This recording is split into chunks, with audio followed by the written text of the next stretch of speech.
All right, so today I got a good one for you guys.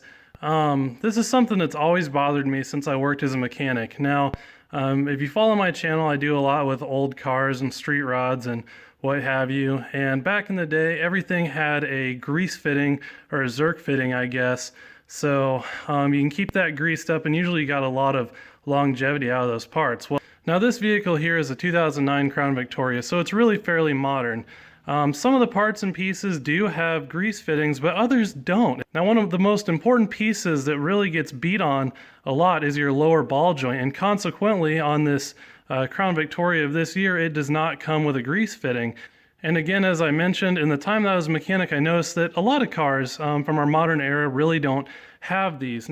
Now consequently, what's interesting is now if you go and buy a replacement part such as this, you'll see that they all do have a Zerk fitting. So I went ahead and I just bought a new unit to show that here. But now if you're familiar with ball joints, you'll know that they're not very fun to replace, and it gets pretty expensive if you go ahead and have someone else do them. To no surprise, there's a lot of work you have to do to get down to these and change them out. So it's really advantageous to make them last as long as you can. So what I've gone ahead and done here on my driver's side is I drilled it out and added a Zerk fitting, and we'll go through on the passenger side just how to do this. So it's a great addition that you can do to a lot of cars, and it really extends the life of your ball joints or whatever other part and piece that's greasable that they really just didn't give you a Zerk fitting for to be able to grease it. So I guess without further ado, we'll jump to our passenger side and we'll get working on this and go through exactly how I went ahead and did this. Alright, so unfortunately I've already started on this, and I guess the camera didn't pick up my audio. So we're jumping into this again here, and basically I have the Crown Vic all jacked up.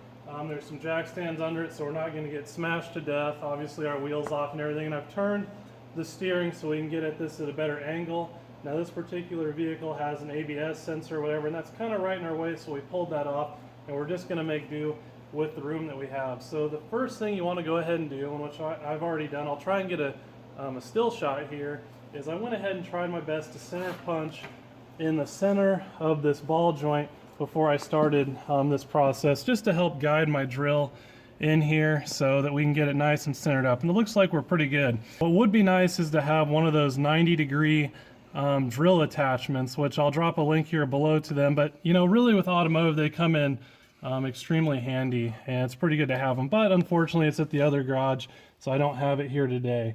So anyway, we got our drill in here, and we're just going to keep drilling this guy out as best we can to stay nice and linear.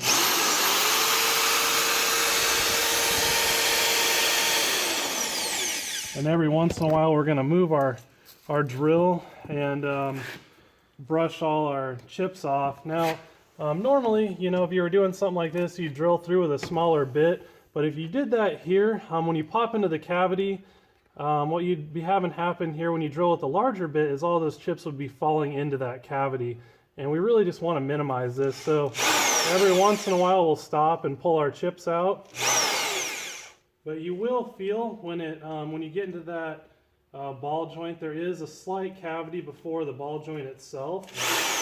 So you want to go little bits at a time, use more RPM and less pressure.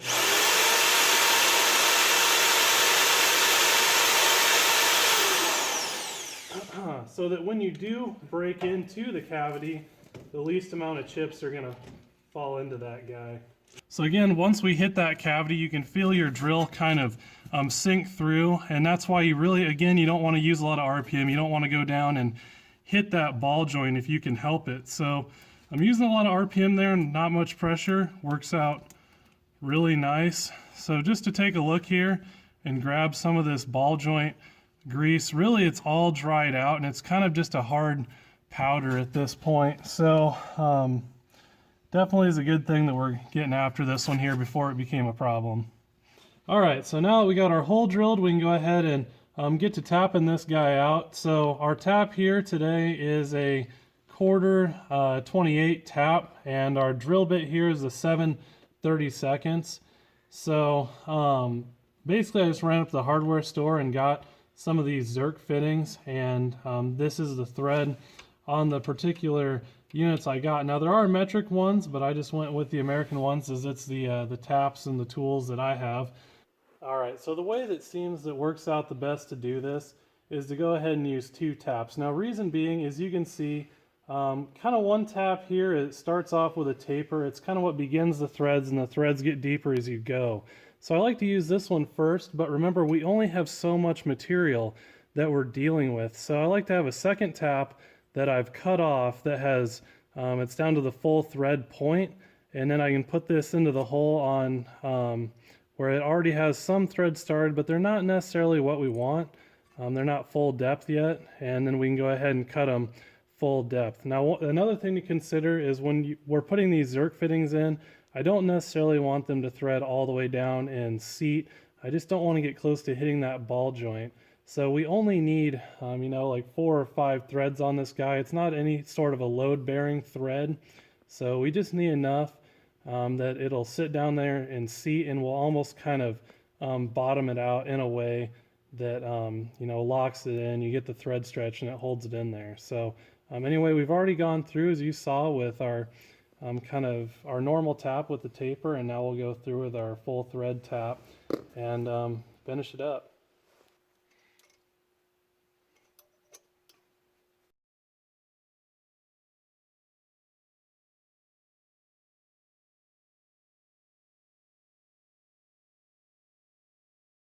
All right, so we're having a pretty good laugh about this, but honestly, if you want to grab a shop vac, a magnet works pretty well, but really I've found that using a shop vac works the best. And then you just take a straw from a typical drink cup and stick it on this guy, and it'll fit perfect right down inside this hole, and we can vacuum all the chips up. And as we go, what we're going to do is stick a wire down in there and kind of move stuff around. Some of those chips, you know, from tapping it and whatnot, like to stick in that grease that's there, and if you can kind of move it around, loosen that up, and just hit it with the vacuum, you know, 4 or 5 times, and then, you know, give it a visual check, make sure everything's out. That's really your best bet. So that's what we're going to go ahead and do now. If you throw on the power to our vacuum here, and get rocking and rolling.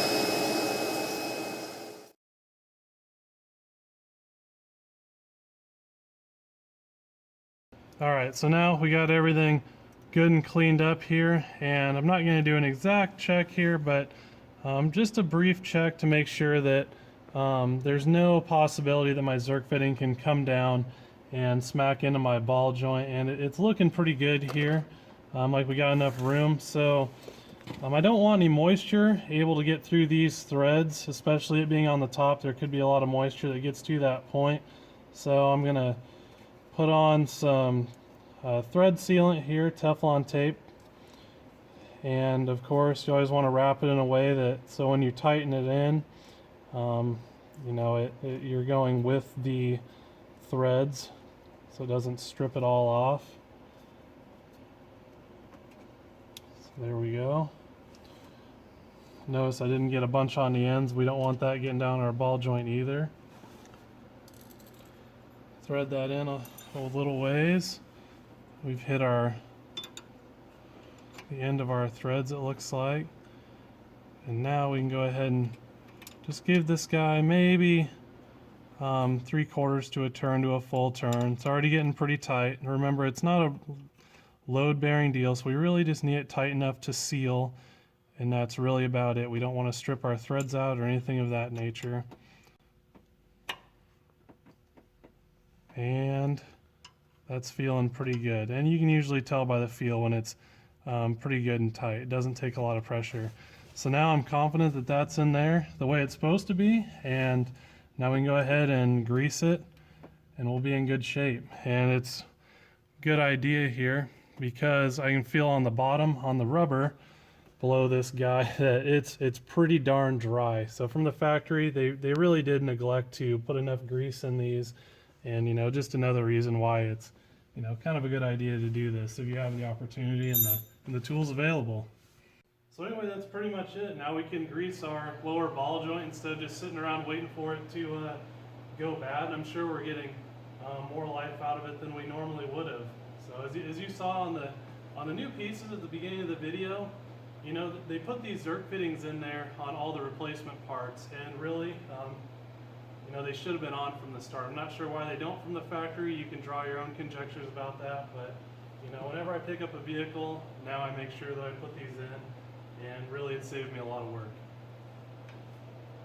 Alright, so as you saw, this seemed to go very well, but I do want to throw out a disclaimer that you are working in a tight space with some smaller tools, and you could easily you know, snap the tap off. You know, there's a few things that could go wrong, and if you don't feel necessarily comfortable with what I went ahead and did here on screen, you know, maybe you might want to wait until you actually have some ball joint noise before you do something. Now, oftentimes ball joints don't always make noise before they go bad, so it's always something to consider. Recently, I just did a ball joint video on the big G20 camper conversion van, so if you've never done a ball joint, maybe that's something you can look into as well. But you know, if you feel comfortable, I like it as a preventative measure. As you saw, it's, you know, if you're confident with your tools, it's really not all that bad, and I really do feel like you extend the life of your ball joint quite a bit by doing this. So anyway, that's pretty much it. Let's hit the road.